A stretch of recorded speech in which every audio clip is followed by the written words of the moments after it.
mission statement of Emma.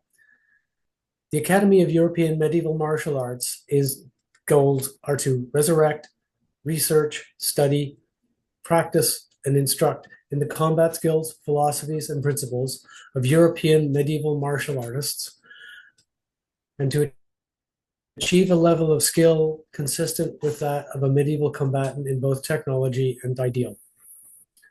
The main sources for building the EMMA curriculum are some man named Fiore of Friuli, commonly called Fiore de Liberi, and George Silver, an English gentleman who lived 200 years after him.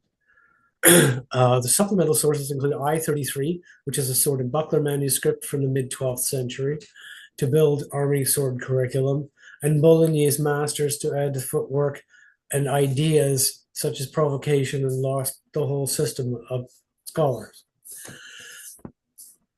Why did Emma choose Fiore as the primary source? His manuscripts have allowed us to build a comprehensive martial arts curriculum. He has logically laid out a system that covers grappling to mounted combat, armed or unarmed, armed, and in armor and out of armor.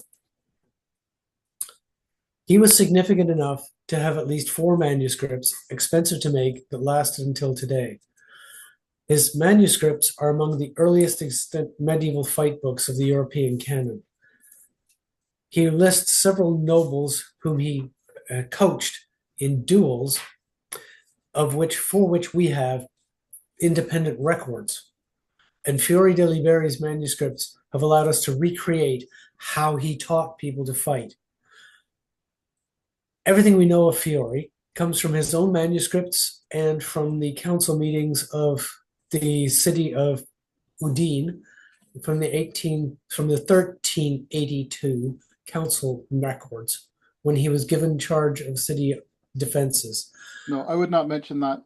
So Fiore de Liberi was born in Cividale del Friuli, in Friuli region of Italy, about 1350.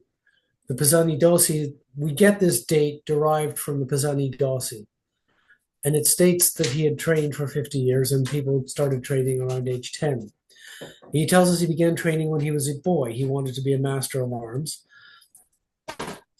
And so, because he was a noble of a very minor knight, he had the funds to travel to German and Italian lands and learn from many masters. His lists his primary teacher as Johannes Serno, the Swabian, who had studied under his master,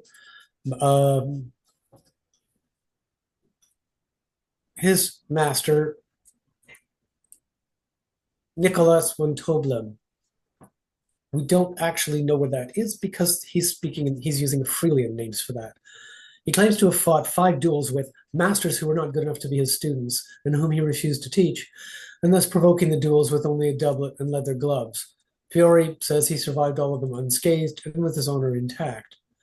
He dedicated his manuscripts to Niccolo III d'Este, Marquis of Ferrara, Modena, and Parma. We have access to copies of 4 manuscripts, which we will discuss later. He is thought to have died sometime after 1409, the date of the Pisani Dossi, with the Latin Paris manuscript mentioning the late Fiore de Liberi. The treatises are the 4 existing manuscripts surviving are named after the 4 libraries in which they are currently held. The treatises are organized into sections: grappling, dagger, sword, armored fighting, different weapons, and so on. Each section is described as beginning with a crowned master who teaches the posta and the remedies of the actions of your opponents. The scholars which follow carrying out have gold leg bands. Held by the Getty Museum in LA. It is Emma's primary source. It's ordered from wrestling, unarmed, through dagger, sword, then armor, sword, poleaxe, spear, and mounted. And he gives detailed and thorough descriptions of the plays. The second, held by the J. Pierpont Morgan Memorial Museum in New York, is also in Italian. That one, however, is ordered from mounted combat in armor down to unarmed account of wrestling. It is missing a sections on wrestling and dagger and is incomplete. The third major manuscript used by Emma is currently held in the private library of the Pisani Dossi family in Italian rhyming couplets, and it is dated to spring of 1409. It is ordered, like the Getty, it is ordered from wrestling through dagger, sword, then armor, pole, sword, poleaxe, spear, and finally mounted. It was copied by a gentleman named Novati in the early part of the 20th century, and all we have is his facsimile. The last copy is in the Bibliothèque Nationale de Paris in France and is known as the Paris. It is written in Latin. It is a much later copy and is ordered from mounted in armor down to unarmored and wrestling. It has a few errors and issues. Many of the illustrations do not match the plays shown in other manuscripts. Even translated in English, it's difficult to understand. The requirements of Abrazar. Fiore begins this section by saying you must first assess your opponent, strength relative to you, age, size, and whether they place themselves in the guards of Abrazar. He says there are 8 things you must possess when grappling: speed, strength, knowledge of advantageous holds and grapples, breaks, strikes, and how to strike and which vulnerable areas to strike, binds such as keys, throws, and dislocations. On the Segno page, in the center of the page is a generic. We typically use the Pisani Dossi Segno. It has a generic person. It's any fighter. He is surrounded by 4 animals, and it is an aide de memoire for anyone who knows the art to glance at and be able to quickly remember it. The 4 animals depicting the attributes he would need to be a successful fighter. Above the fighter's head, we have Prudentia, Avitissimo, which is represented by a lynx holding a compass. The compass with the straight edge are the tools of a craftsman. With it, you build everything from furniture to cathedrals. It advocates foresight, caution, knowledge, measure, and skill. Celeritas, on the person's right-hand side of the person, left-hand side looking at it, we have Celeritas, Presteza, which is represented by a tiger holding an arrow. This is advocating speed and accuracy. It symbolizes speed and accuracy. At the bottom is an elephant with a castle on its back. This is known as fortitudo, fortezza. Both of these are considered very large and immovable objects. An elephant is very hard to push over. Likewise, a castle is a position of strength. And this is advocates the memory for strength and stability in your positions in fighting. On the person's left side, where his heart would be, is audacia, adimento, which is represented by a lion holding a heart, which advocates courage and fortitude, the lion long being a symbol of courage, and the heart long being considered the place of it. In the Pisani Dossi, Fiore states that courage is the most important virtue. In my own experience, that is absolutely correct. On the page also shows the 7 strikes of the sword. These are not exactly as described in the sword section. They are conceptual. So the strike comes downward, left to right to left, side to side, upward, left to right to left, and one in the bottom, which represents thrusts. The Pisani, in between the swords, the Pisani Dossi also mentions the locations of the postas, high ones in amongst the high swords and low ones in amongst the lower swords, to remind you where the postas should be. The character is also grabbing 2 of the swords. He does this in the Segno of the Paris edition as well, to remind you that much of sword play involves grappling, grabbing the sword, or grabbing the other person. Next, we come to George Silver. George Silver, who lived about the 1550s and 1620s, was an English gentleman, fencing master, known for his writings on swordsmanship, specifically his book on paradoxes of defense, which was published in 1599, and his brief instructions upon my paradoxes of defense, written slightly later but not published until the 18th century.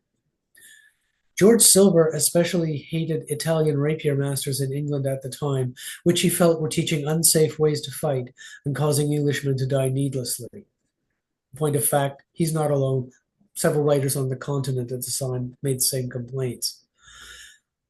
Then the concept of George Silver and why he is important is because he describes not so much actual techniques as concepts and principles to be used in the fighting. And he is important because he makes explicit what is only implicit in the fighting treatises of every other fighting treaties that we know of or which are published.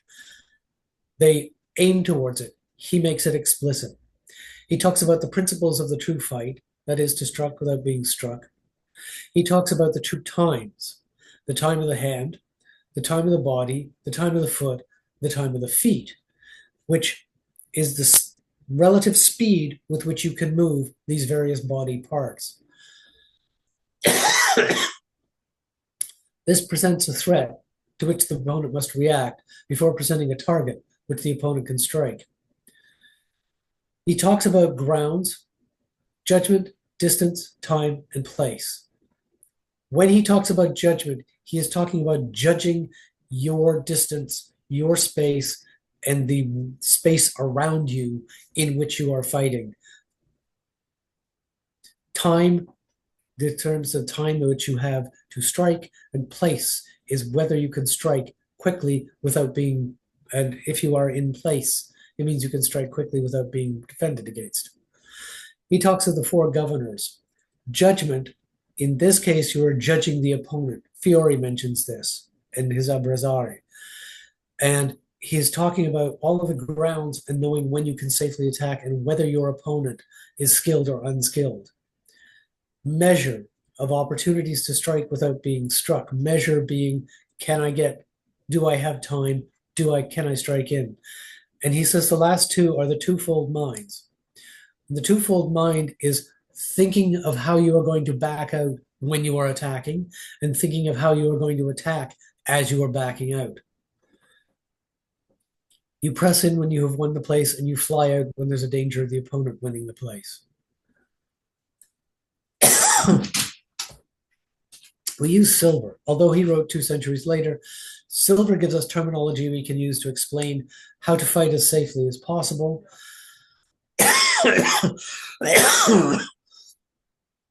His concepts are shared by Fiore, but Fiore does not give us enough detail of the underlying theory, and so we use Silver's concepts to support Fiore's work.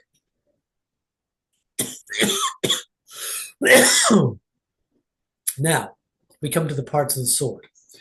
The sword has two parts, a blade and a hilt.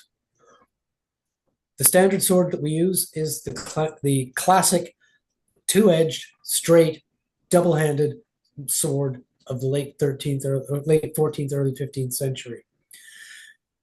We refer to the blade, and we can use either of the edges of the straight blade. Depending on how you hold it, we refer to the blade as a true edge or a false edge, depending on whether when we hold the sword, the edge is away from you or facing you. We divide the sword into three parts. Fiore divides it into three parts. The forte, along the blade, about the first third, he refers to as the forte. Then there's the middle section, and finally, the weak section. The weak section is fast, but doesn't strike hard. You can slash with it. The middle edge is good for receiving blows and stopping blows, and is a very powerful place to cut. The strong is used when you means that you have all the power of the sword to block your opponents. The hilt is divided into the cross guard, the handle, and the pommel. The cross guard, the handle which we hold, the pommel, and typically our swords are solid metal pommels, and we can also use the cross guard and the pommel to strike an opponent in close combat. The harmonics of the blade. There's the center of balance of the blade, which is a few centimeters front of the cross guard. Where this balance point is on the sword allows you to maneuver the sword, manipulate the sword, and it produces the effect of having the weight slightly forward to give the power to the sword. The blade has harmonics built in. There are two nodes. If the blade is given a shot, the blade will vibrate. There are two nodes. The first node is approximately a third of the way down from the tip to the cross guard, and the second node is under the front hand. The nodes are places where there is no vibration, and this means that they are excellent places to either strike and transfer power into your opponent without losing any.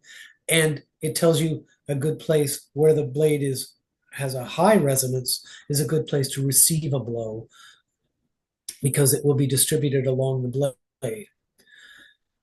The blade also has three axes of rotation. There's a longitudinal axis, which runs along when you turn the blade up from side to side. There are two horizontal axes, depending on whether you're using the front hand or the rear hand to move the blade from side to side.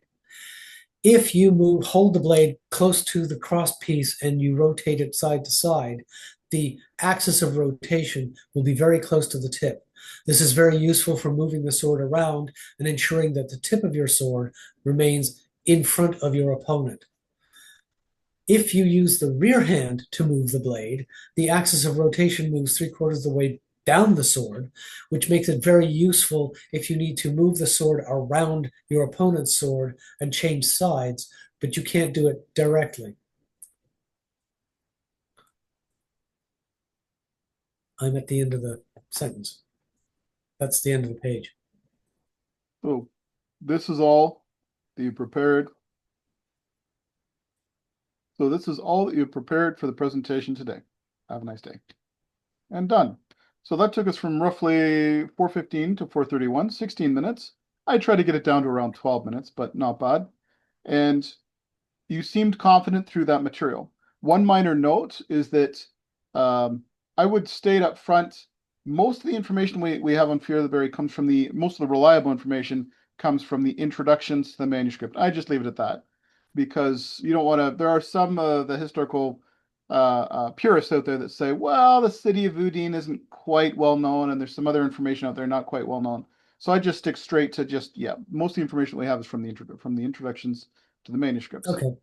Now, anytime that you can see something there where you're tempted to go off into the weeds a little bit, I just prune it back. Minimalist, minimalist, minimalist. If somebody wants to ask you about the city of Udine, if they want to ask you about something else, great. Then you say, oh, I'm glad you asked about that. Bam. And again, succinct answer, right? Less than 1 minute each. Ba-bump, ba-bump, ba-bump, ba-bump, ba-bump. And they're like, oh, okay, good. And turn on to the next. But what I would suggest you do over the next 2 weeks is that you